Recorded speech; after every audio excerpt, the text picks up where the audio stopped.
റോഡിന്റെ അശാസ്ത്രീയമായ നിർമ്മാണം സ്ഥിരം വാഹനാപകടങ്ങൾക്ക് കാരണമാകുന്നതായി നാട്ടുകാർ. വാത്തിക്കുടി പഞ്ചായത്തിലെ തോപ്രാംകുടി കരിമ്പൻ റോഡിൽ വാത്തിക്കുടി ടൗണിലാണ് റോഡ് നിർമ്മാണത്തിന്റെ അപാകത മൂലം അപകടങ്ങൾ വിളിച്ചുവരുത്തുന്നത്.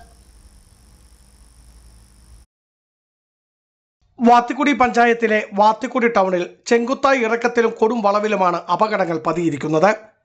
റോഡിന്റെ വിസ്തൃതിക്ക് ആവശ്യമായ സ്ഥലമുണ്ടായിട്ടും ഈ സ്ഥലം ഏറ്റെടുത്ത റോഡ് നിർമ്മിക്കാതെ കൊടും വളവോട് കൂടിയാണ് ഇവിടെ റോഡിന്റെ നിർമ്മാണം നടത്തിയത്. കരാറുകാരന്റെ താൽപര്യത്തിനനുസരിച്ച് PWD അധികൃതർ യാതൊരു ദീർഘവീക്ഷണവുമില്ലാതെ നടത്തിയ നിർമ്മാണ പ്രവൃത്തിയാണ് പിന്നീട് സ്ഥിരം അപകടങ്ങൾക്ക് കാരണമാകുന്നത്. തോപ്രാംകുടി മേഖലയിൽ നിന്നും വരുന്ന വാഹനങ്ങൾ നിയന്ത്രണം വിട്ട് റോഡിന്റെ താഴേക്ക് പതിച്ച് പലതവണ അപകടമുണ്ടായിട്ടുണ്ട്. നാട്ടുകാരുടെ നിരന്തര സമ്മർദ്ദത്തെ തുടർന്ന് ഇടക്കാലത്ത് ഇവിടെ ക്യാഷ് ബാരിയർ സ്ഥാപിച്ചു. എന്നാൽ ഇതും തകർത്തുകൊണ്ട് നിരവധി വാഹനങ്ങൾ താഴേക്ക് പതിച്ചു.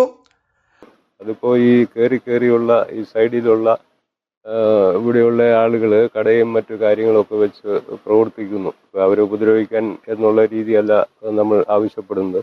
പക്ഷേ ഇത് എത്രയും വേഗം ഇതിനൊരു ദൈനംദിനമായിട്ട് ഇന്നാൾ ഒരു ബസ് പോയി 150ഓളം വിദ്യാർത്ഥികൾ രാവിലെ തന്നെ പോയി.